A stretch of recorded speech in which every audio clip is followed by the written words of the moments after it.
Assalamualaikum warahmatullahi wabarakatuh. Salam sejahtera untuk kita semua.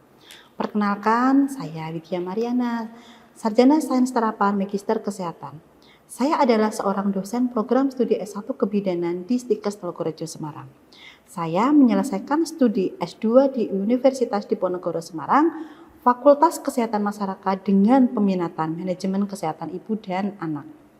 Saya percaya bahwa pendidikan bukan hanya tentang mentransfer ilmu, tetapi juga membentuk karakter dan cara berpikir mahasiswa agar setiap mahasiswa tersebut siap menghadapi tantangan dunia nyata. Saya sangat terbuka untuk diskusi di dalam ataupun di luar kelas. Saat ini, saya dalam proses mengikuti sertifikasi dosen gelombang 1 yang diselenggarakan oleh Kemendikti-Saintek tahun 2025. Saya akan melakukan penyusunan dokumen pernyataan diri dosen dalam unjuk kerja Tridharma Perguruan Tinggi di atau PDD UKTPT. Pada kesempatan ini, saya akan memaparkan salah satu mata kuliah yang saya ampu dengan metode luring dan mata kuliah yang saya ampu yaitu Asuhan Kebidanan Holistik Remaja dan Pranikah. Saya mengajar mata kuliah ini di semester genap tahun akademik 2024-2025 dengan bobot SKS 2 SKS dan mata kuliah ini merupakan mata kuliah wajib yang harus diikuti mahasiswa setelah mahasiswa menempuh atau selesai atau lulus mata kuliah pada semester 1. Adapun deskripsi mata kuliah ini adalah mata kuliah ini membahas tentang konsep teori kesehatan reproduksi remaja, perkembangan fisik pada mata remaja, perkembangan psikososial, perkembangan kesehatan reproduksi remaja, masalah-masalah pada remaja. Mata kuliah ini menjelaskan tentang yang akan saya ampu tentang definisi kehamilan tidak diinginkan, batasan kehamilan tidak diinginkan, faktor-faktor yang mempengaruhi kehamilan tidak diinginkan, dampak kehamilan tidak diinginkan, serta pencegahannya. Untuk perkuliahan ini dilaksanakan secara tatap muka langsung dengan waktu 100 menit. Dalam perkuliahan ini, mahasiswa dapat mengakses materi perkuliahan dengan mengunduh RPS atau literatur atau referensi bahan ajar yang diberikan oleh dosen dan mengisi kehadiran melalui link LMS atau Learning Management System pada http://103.164.114.92 Stikes Telogorejo Semarang.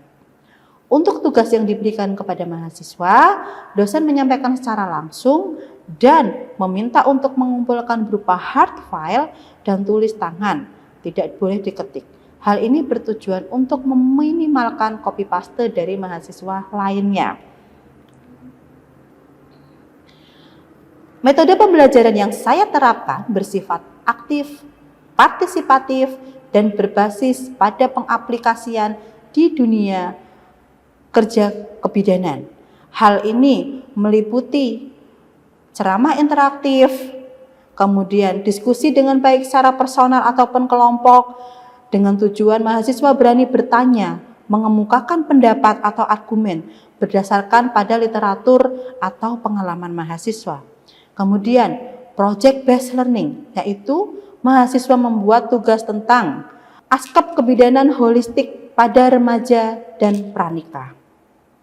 Nah, pada mata kuliah ini ada capaian pembelajaran lulusan, di mana capaian sikap mampu bekerja dan memiliki keunggulan dalam melakukan pelayanan kebidanan holistik dengan menempatkan manusia sebagai makhluk biopsikososial, kultural, spiritual dalam pelayanan gentle birth untuk meningkatkan kualitas hidup manusia.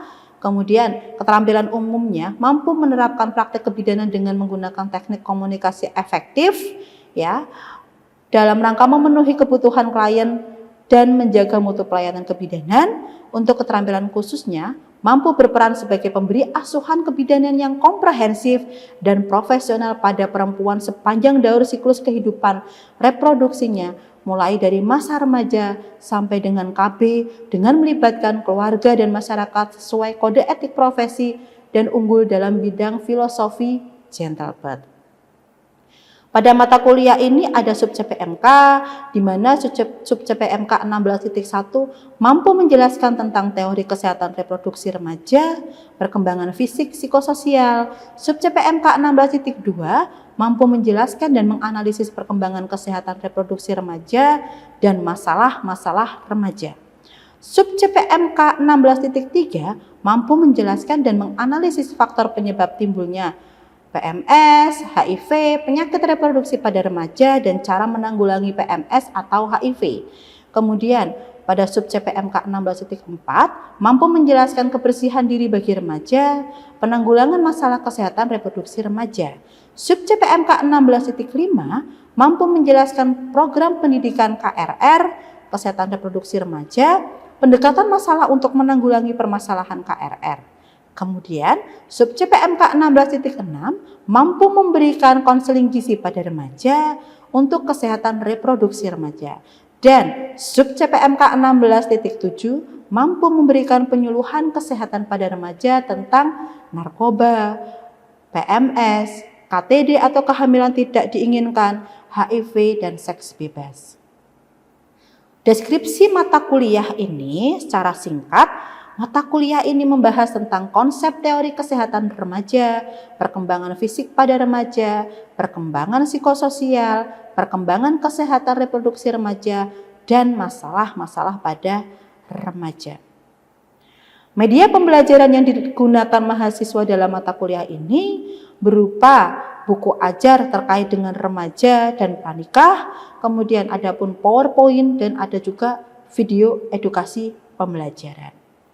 Sistem penilaian pada mata kuliah ini meliputi penugasannya 20%, UTS 40%, dan UAS-nya 40%.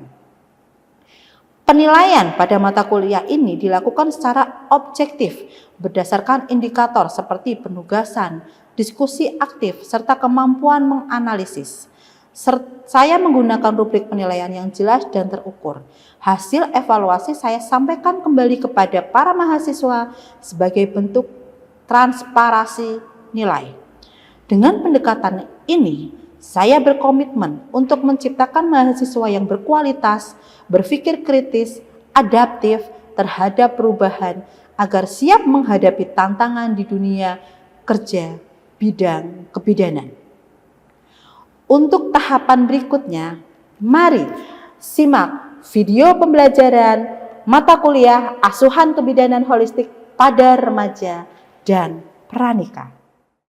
Assalamualaikum warahmatullahi wabarakatuh. Waalaikumsalam warahmatullahi wabarakatuh. Baik ya, pada kesempatan kali ini ya kita akan membahas terkait tentang kehamilan tidak diinginkan ya pada mata kuliah asuhan kebidanan holistik remaja. Tentunya kalian sudah membaca RPS-nya ya. Nah, oke. Nah, pada mata kuliah ini kita nanti ada CPL-nya, ada sub CPMK-nya. Di CPL ini ada sikap, keterampilan umum, dan keterampilan khusus. Di mana keterampilan sikapnya itu mampu bekerja dan memiliki keunggulan dalam melakukan pelayanan kebidanan holistik dengan menempatkan manusia sebagai makhluk biopsikososio-kultural dan spiritual dalam pelayanan gentle birth, ya, untuk meningkatkan kualitas hidup manusia.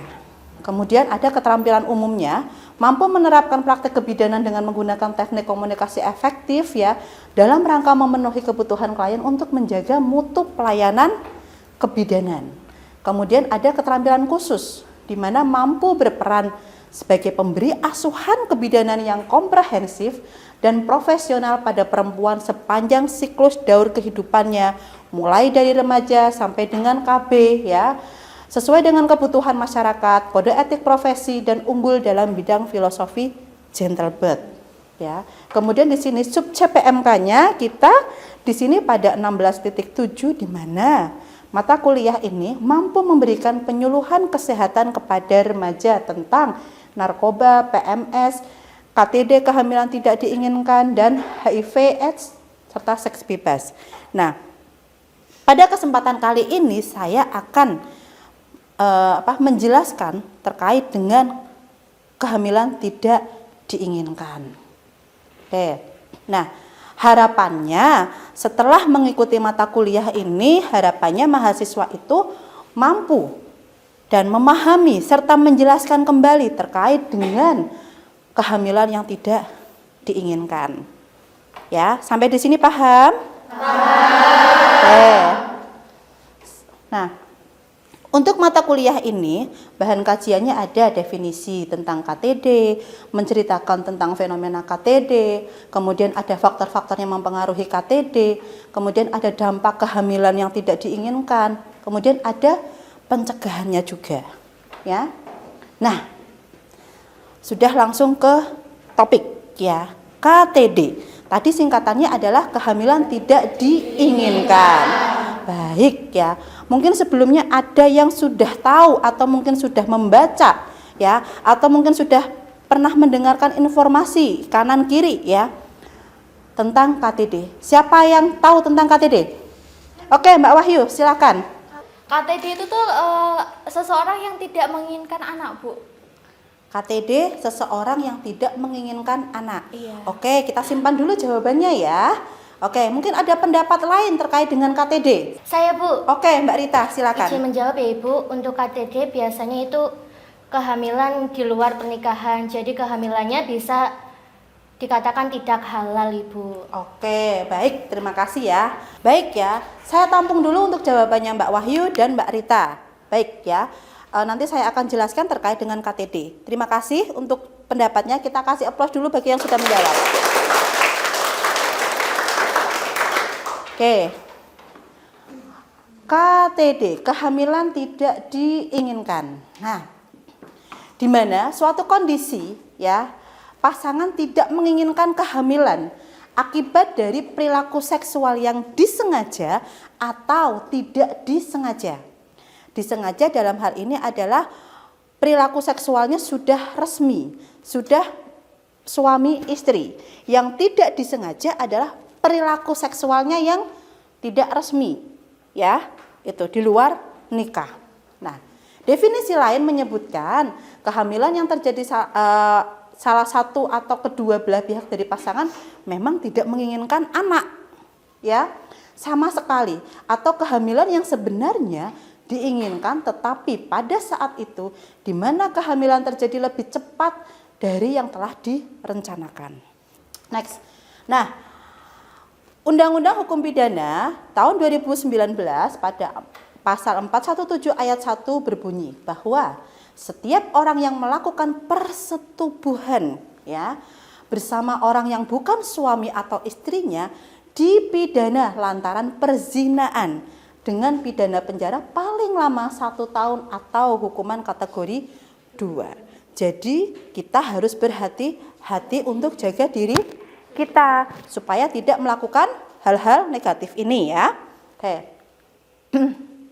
Nah, adapun fenomena ya, berdasarkan frekuensi distribusi bahwa kejadian kehamilan yang tidak direncanakan berkisar antara 1,6% dan 5,8% banyak sekali dialami oleh ibu dengan berpendidikan SMP ya. Itu sekitar 65,5%. Ibu yang tidak bekerja 52,3%. Dari status ekonomi kuantil 1 dan 2 60% dengan rentang usia batasannya sampai 35 tahun. Berdasarkan status demografi bahwa kehamilan yang tidak terencana terjadi pada usia muda ya, di mana rentang usianya 16 sampai 20 tahun ya, itu tinggi 51,7% ya. Lama perkawinan dengan kurang dari 10 tahun 42,5%. KTD ketika sudah terjadi kehamilan yang tidak diinginkan ya, apabila itu terjadi pada ibu ya, ibunya juga mengalami masalah mental juga karena dia belum siap ya kan. Apabila terjadi pada seorang anak remaja ya, itu pun juga akan mengganggu mental remaja tersebut. Kemudian ya, pada peneliti ini mengetahui faktor-faktor yang mempengaruhi KTD pada wanita usia subur ya, ini yang menggunakan data SDKI 2017 ya. Nah, ini bahwa pada penelitian ini terjadi kecenderungan wanita mengalami misthemit pregnancy lebih tinggi terjadi pada wanita yang berusia kurang dari 20 tahun, ya. Nah, memiliki lebih dari 3 orang anak, menggunakan kontrasepsi, belum menikah, tinggal di perkotaan, pendidikan tertingginya lebih dari SMA, sedangkan kecenderungan wanita yang mengalami kehamilan tidak diinginkan sama sekali lebih tinggi terjadi pada wanita berusia lebih dari 35 tahun. Memiliki minimal 3 anak, menggunakan kontrasepsi, belum menikah, tinggal di perkotaan, dan berpendidikan tinggi SMP dan SMA. Oke, nah di sini juga dikatakan ada lagi ya jurnal yang mengatakan atau artikel yang mengatakan dari Zada Nurmada Denti ya tentang bagaimana sih persepsi masyarakat ya terkait dengan kehamilan tidak diinginkan pada remaja ya. Nanti kita baca kembali ya. Oke. Kemudian di sini ada faktor-faktor yang mempengaruhi kehamilan tidak diinginkan ya. Ada tindakan pemerkosaan ya, berarti tindakan pemerkosaan atau kekerasan seksual. Tentunya pemerkosaan atau kekerasan seksual dilakukan mau sama mau apa tidak? Tidak ya. Nah ini. Kemudian adanya kegagalan dalam pemakaian alat kontrasepsi. Tadi yang saya jelaskan. Pasangan tersebut sudah menikah. Pasangan tersebut menggunakan alat kontrasepsi. Namun alat kontrasepsi yang digunakan itu gagal. Ya, berarti kan kehamilan tersebut sesuai dengan rencana apa tidak? Tidak. Nah, kehamilan tersebut tidak diinginkan. Nah, gitu loh. Jadi kehamilan tidak diinginkan, tadi ada 2 ya, terjadi pada pasangan yang resmi dan pasangan yang tidak resmi. Kemudian, bayi yang di dalam kandungan ternyata cacat. Nah, ketika kita sudah hamil, periksa ya, kemudian kemungkinan bayinya itu, janinnya itu berkembang ya, namun dengan kecacatan. Tapi sudah dideteksi dari dini. Nah, itu bisa memunculkan kehamilan tidak diinginkan. Kemudian kondisi kesehatan ibu yang tidak memungkinkan untuk menjalani kehamilan. Misal, dia sakit parah. Kemudian usianya melebihi dari usia reproduktif, lebih dari 40 tahun, lebih dari 35 tahun, ya. Yang artinya apa? Ibu tersebut beresiko untuk hamil. Ya. Resiko untuk hamil artinya bahwa ibu tersebut ketika nanti hamil, ya resikonya banyak sekali. Anaknya mungkin lahirnya tidak normal, ibunya kondisi kesehatannya ketika melahirkan nanti juga down dan lain sebagainya. Ya. Oke. Nah, adapun di sini dampak KTD ya. Dampaknya ya kesiapan remaja dalam menjalani kehamilan. Kira-kira ya ketika remaja mengalami KTD siap apa tidak? Tidak ya. Karena hal tersebut tidak diinginkan, tidak direncanakan dengan baik. Gitu ya. Oke. Nah, banyak di antara remaja yang mengalami KTD tidak mendapat dukungan dari lingkungan sosial. Benar? Dia KTD, kemudian dia dikucilkan, dia dijauhi sama temennya, ya. Kemudian keluarganya juga ikut menjauhi, ya. Kemudian bahkan sampai terpaksa berhenti sekolah karena dikucilkan. Ya, dan merasa tidak pede, ya. Oke. Hal tersebut akan mengakibatkan remaja secara psikis akan mengalami tekanan, baik perasaan merasa bersalah. Bersalah enggak? Bersalah, menyesal ya, ataupun malu. Nah, kehamilan tidak diinginkan terjadi pada remaja kerap kali berujung pada pengguguran kandungan. Akibatnya apa? Di sini bagaimana? Saya merasa bersalah, saya malu, saya tidak mampu, saya menyesal. Akhirnya yang masuk ke dalam sini apa? Ya, pikiran untuk bagaimana sih supaya menggugurkan kandungan. Ya, itu hal yang negatif sekali, ya. Nah, pengguguran kandungan yang tidak aman, beresiko karena kehamilannya dilanjutkan akan membuatnya malu. Ya, kemudian secara finansial tidak dapat menghidupi anaknya kelak, ya. Kemudian usia muda yang menjalani kehamilan tentu lebih beresiko tinggi terjadinya masalah pada organ reproduksi. Oke, dampaknya.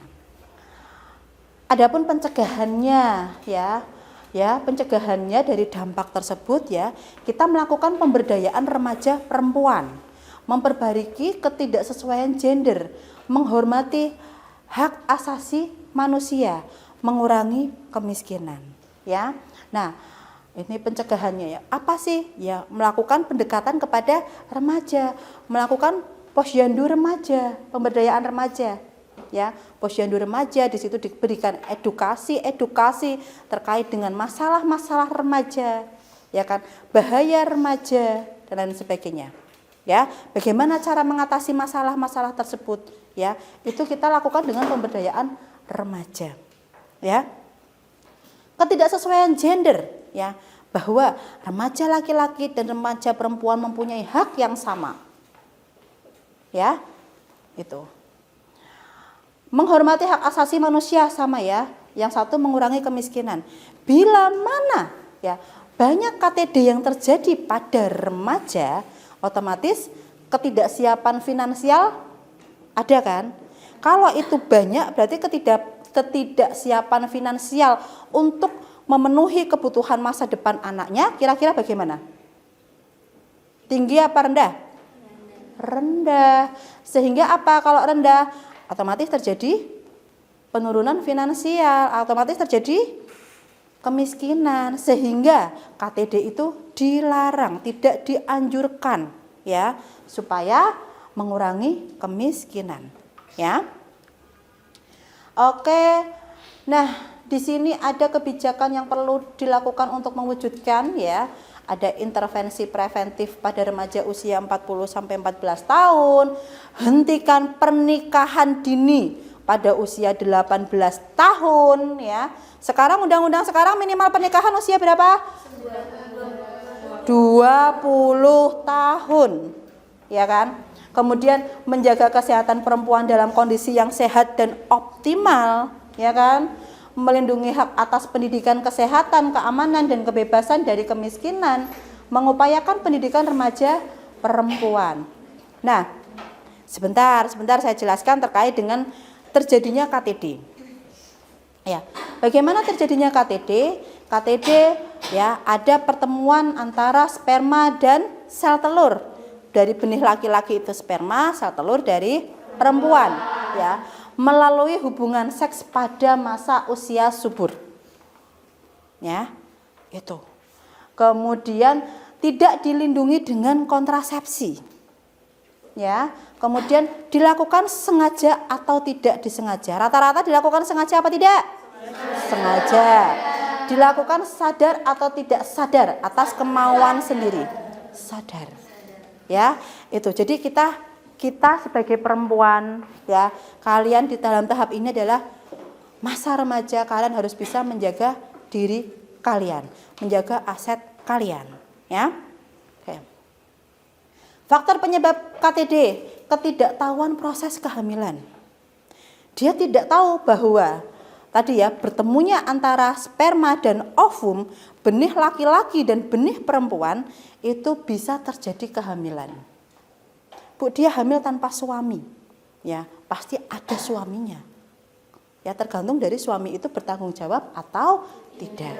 Pasti ada suami, nggak mungkin dia hamil tidak melakukan hubungan tiba-tiba hamil, nggak mungkin sekali Kemudian karena pergaulan bebas, Nah, ini bahaya yang pulangnya larut malam, yang sedang pengen kebebasan, tidak pengen diatur.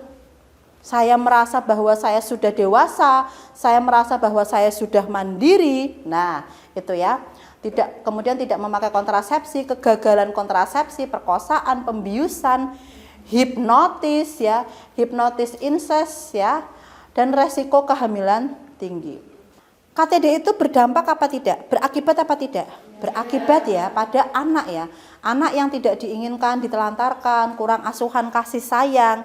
Karena tadi dalam diri itu sudah merasa bahwa saya nggak menginginkan. Sehingga akhirnya apa?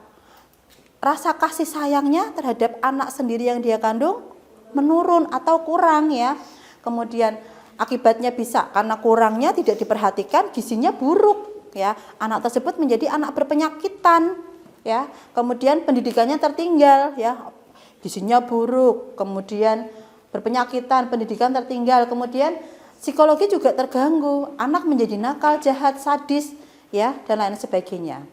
Nah, pada ibu ya, akibat langsungnya ya dikeluarkan dari sekolah, kemudian psikologi depresi ya, kemudian sampai dengan pembunuhan ibu dan pembuangan bayi. Serem ya. Oke. Pencegahannya, 1, hindari pergaulan bebas. Ya, kalian harus mempunyai batasan. Saya bergaul dengan siapa, lingkungan saya baik, dan waktu timingnya juga tepat. Ya, itu. Kemudian perempuan harus berani menolak, ya. Katakan tidak pada hubungan seksual di luar nikah, ya. Nah, ini pelayanan KTD pada remaja. Ketika sudah terjadi KTD, solusinya bagaimana? Nikah. Ya enggak? Nah, kemudian meneruskan kehamilan sampai persalinan. Ya, tergantung. Jika suaminya tidak bertanggung jawab, ya berarti dia menjalani kehamilan dengan single parent. Berat enggak? Berat ya. Atau anak diasuh oleh keluarga lain ya. Kemudian menghentikan kehamilannya. Oke, penanganan kasus pada kehamilan pada remaja. Kita harus bersikap sebagai sahabat, kita memberikan konseling pada remaja dan keluarganya, kita sebagai bidan ya dalam hal ini ya, memberikan jalan keluar yang terbaik. Jangan malah, loh kok bisa terjadi toh? Gitu. Tetapi ketika sudah terjadi, kita berikan solusinya. Ya, jangan sampai kok sudah terjadi toh, saya tidak tanggung jawab loh ini. Enggak boleh seperti itu kita sebagai bidan. Namun ketika sudah terjadi, kita memberikan solusi yang baik bagaimana, berkoordinasi dengan keluarganya juga ya. Kemudian berikan alternatif penyelesaian masalah yang baik, membentuk jaringan dengan yayasan yang direkomendasikan Depsos ya, Departemen Sosial, untuk mengadopsi bayi hasil KTD. Komplikasinya ini ya, KTD.